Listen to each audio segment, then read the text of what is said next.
Hey, good morning, everybody. Hope you're having a fantastic day. We're all about trying to gain financial independence, become where work is an option, not a have to, living in abundance and prosperity here on the Hustle Nation. And I've done that a number of different sales positions. Like I'm an estimator for a roofing company, and but the main gig that I do is I bought houses in bad shape, fixed them up, and then kept them for rental properties. So there's a residual income from that. And I've had a construction company. We've done a lot of work for other people, and it's gotten to the point where the rentals are,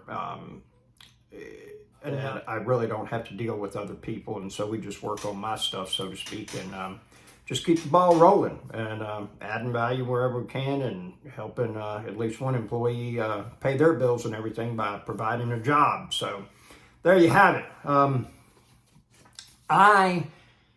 I just finished Codie Sanchez book, Main Street Millionaire. It seems that I might have done things backwards to a certain degree.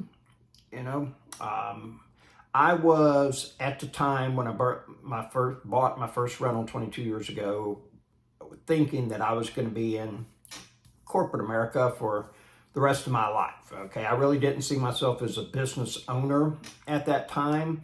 I always did something to generate extra money, whether it was, buying and selling stuff or, working a little extra. I was always the guy that was like, do you have any overtime I can do? You got anything else that I can do? That sort of thing.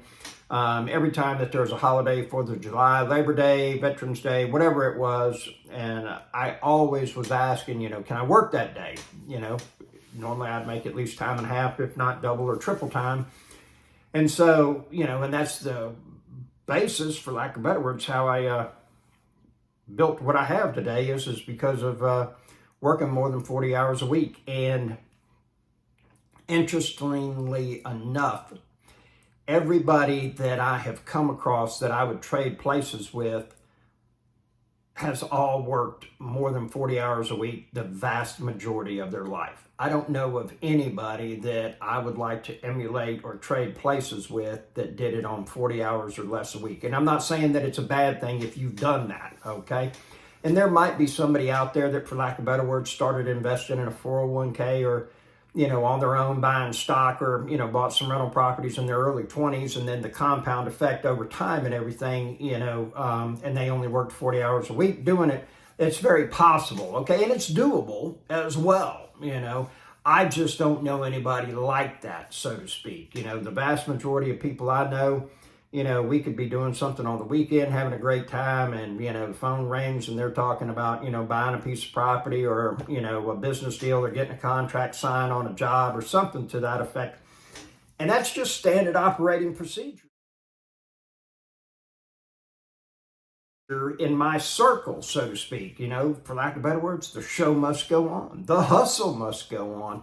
And so I say all of that in the sense that because, generally speaking, one of the big ideas that's conveyed through this is about buying businesses. Now, one of the things that she never comes out right and says about once you bought the business, you got it running, you're making money, you're stacking cash, getting, the pile higher and everything. What do you do with the money after that? Okay. A lot of what it talks about is finding a business with somebody that's on the way out the door, in their 60s. Their kids don't want anything to do with it. The family doesn't want anything to do with it. Might have been on the market for a year, 2 years. There's it's like the MLS for houses, but it's for business. It's with business brokers, okay? And you can go on there and look at all kinds of different businesses, from small that, are like pressure washing business, to laundromats, car washes, to, franchise, restaurants, things of that nature, construction companies and everything. And, a lot of times you can get in there and get the property or get the business itself, and they'll loan or finance it to you because they want a legacy. They want something to be left. They don't want to see their baby just go down, and everything. Now, This right here, fxrrobert.com, this was a business that got started, man, probably about, I don't know, 10 years ago, maybe, 8 years ago, something like, no, it was about 10 years ago. I bought some motorcycle parts. I knew I could sell them somewhere else, make some money, and I wanted to keep doing that until I could buy these really nice calipers. And the calipers are about $800. Performance machine calipers for my FXR. And a friend of mine told me, said, man, you should start a website. And I was like, oh man, that's just too much hassle and everything. You got to pay a developer. You got to do this. And he's like, no, not at all, man. There's platforms that you can go on there, put your name in, and get it hosted. And, and within just a couple of minutes, you can be posting parts there of all the money. People pay them. They'll give you money. They take a little cut and everything. You pay for the website. Boom. fxrrobert.com was born within 30 minutes, and I think within 24 hours we had our first sale. Okay, and I had I don't know, 300, 400, 500 listings and everything, but it was extremely easy. Okay, I'd get parts in, clean them up, take pictures of them, and 20 minutes later it was up on the internet and it was for sale. And the reason that I stopped, or I didn't stop that business, I found somebody to buy it because I got to the point where I hated motorcycles and I hated motorcycle people. And riding motorcycles is what I do, that I lose myself in the moment and find myself in the moment. And I can't afford to have an activity that does that for me that I don't enjoy. And I was dating a lady at the time, and I said, I'm going to sell the business. She's like, there's no way. That's who you are. That's your identity. That's this. I said, first person I find that's got cash, we're done. And she was like, I don't believe you. I did. It was gone. Okay. What ended up happening is this is my story, what I saw. Okay. And I wasn't in any, once the people got the parts and left, I wasn't part of that anymore. I told them that Instagram built that business because I would hijack everybody's picture of their motorcycles and post at least 20 times a day, okay? I just kept on hammering it. And, they posted pictures first couple days, they got it, and then nothing for about 6 weeks, a couple pictures, and then before you know it, the business was no longer there. So, I say all of this in the sense that there's opportunities for people out there, circumstances. Granted, I sold my business. Okay. I got paid in full and everything, no owner finance, chunk of money, boom, we were done. But there's situations like that all the time that are occurring. Okay. And if you open your eyes and start looking for those opportunities, just like if you always are looking for, a red Ford truck, you'll be amazed at how many red Ford trucks are out there once you start looking for them, okay?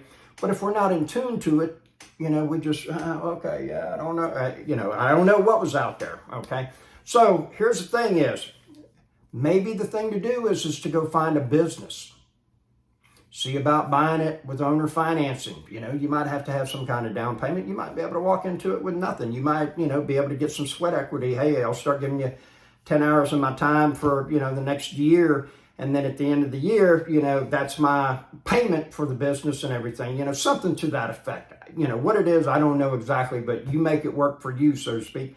But that's one of the things that it talks about in this book. And this is a fantastic book. This is all about you, me, the common man, the blue collar person, the person without the master's or, PhD or something, about us going out there and making it in this world, getting our slice of the pie, okay? It's available to you. I know there's a lot of voices out there that says, oh, you're too white, you're too black, you're too gay, you're too straight, you're too religious, you don't believe in God, you're too skinny, you're too tall, too smart, too stupid, whatever it is. There's a committee inside here, okay? And then there's a committee out here, all right, in this world, all right? And it's going to tell you all these reasons that you should not do this. Shut the fuck up is what you need to tell that committee, okay? Go out there, make it happen. Guess what? You're going to fail. You will fail. Guaranteed you will fail, okay? Get used to it. It's a good thing, okay?